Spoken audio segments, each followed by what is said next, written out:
पाकिस्तान जिस तालिबान को बनाया, आज वही तालिबान पाकिस्तान को तोड़ रहा है। बॉर्डर पे बॉम्ब गिर रहे हैं, ड्रोन उड़ रहे हैं और अफगानिस्तान ओपनली कह रहा है पाकिस्तान हमारा दुश्मन है। लेकिन इस वॉर के बीच एक देश क्वाइटली अपना गेम खेल रहा है, इंडिया। कैसे, ये समझने के बाद इस वीडियो को आप स्किप नहीं कर पाओगे।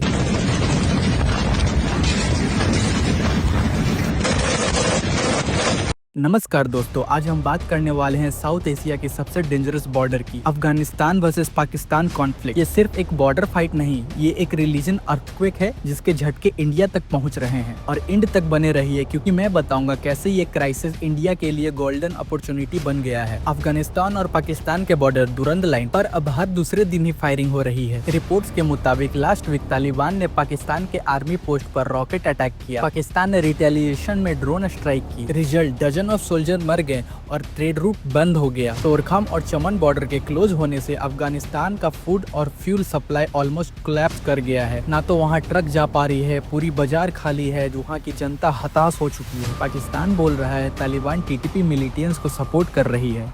टीटीपी, तहरीक-ई-तालिबान पाकिस्तान, वही ग्रुप जो पाकिस्तान के अंदर टेरर अटैक करता है। तालिबान कह रहा है ये हमारे कंट्रोल में नहीं, लेकिन ग्राउंड रियलिटी कुछ और कह रही है। टीटीपी के फाइटर्स अब अफगान साइड में सेफ हेवंस में छुपे हुए हैं। पाकिस्तान की सबसे बड़ी गलती, पाकिस्तान ने 20 साल तक तालिबान को फंड और ट्रेन किया ताकि अफगानिस्तान उनके कंट्रोल जोन में रहे। आईएसआई ने सोचा था तालिबान हमारा पपेट रहेगा, पर जब तालिबान ने कबूल जीता तो उन्होंने पाकिस्तान से सीधे कह दिया हम आपकी मर्जी से नहीं चलेंगे। आज पाकिस्तान के लिए 3 नाइटमेयर सिचुएशन है। अटैक डेली हो रहे हैं, हर महीने 100 सोल्जर मारे जा रहे हैं, बॉर्डर कंट्रोल कोलैप्स कर जा रही है। 2600 किलोमीटर की बॉर्डर लाइन को मैनेज करना इम्पॉसिबल हो गया है। आईएमएफ और इंटरनेशनल आइसोलेशन, किसी देश का ट्रस्ट नहीं। पाकिस्तान के पास अब कोई क्लियरली नहीं बचा और उनके अंदर भी पब्लिक गवर्नमेंट के खिलाफ है। तालिबान ओपनली कह रहा है पाकिस्तान हमारे एयर स्पेस में स्ट्राइक कर रहा है, हम अपना डिफेंस करेंगे। अब तालिबान के अंदर 2 कैंप हैं,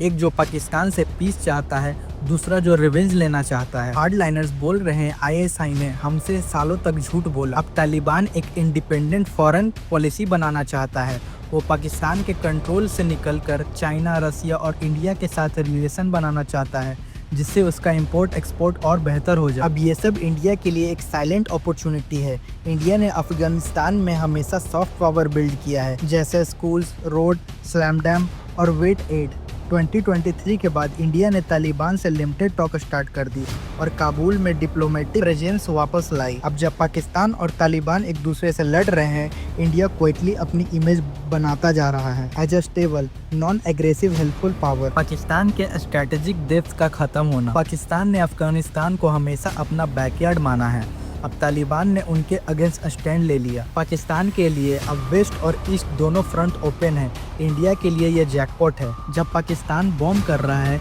इंडिया ह्यूमैनिटेरियन एड भेज रहा है, जैसे मेडिसिन, फूड, एजुकेशन। ये पब्लिक परस्पेक्शन इंडिया के साइड में ले आता है। India's image in Afghanistan. Diplomatic advantage, India neutral रहकर अपना ग्लोबल इमेज को बूस्ट कर रहा है।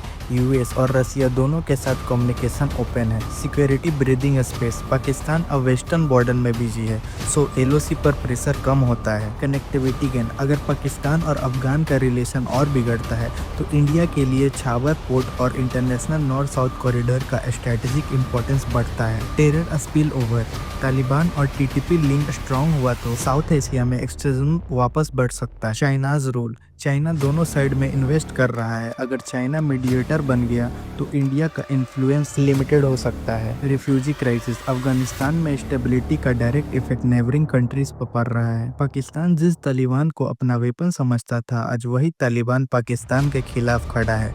अफगानिस्तान और पाकिस्तान दोनों एक दूसरे पे ब्लेम गेम खेल रहे हैं और बीच में इंडिया क्विकली अपनी स्ट्रेटेजी एग्जीक्यूट कर रहा है। और अगर ये सिचुएशन ऐसे ही चली तो बिना एक भी बुलेट चलाए इंडिया साइलेंटली विन कर लेगा साउथ एशिया का सबसे बड़ा जियोपॉलिटिक्स राउंड। पावर सिर्फ हथियार से नहीं आती, कभी कभी पेशेंस भी एक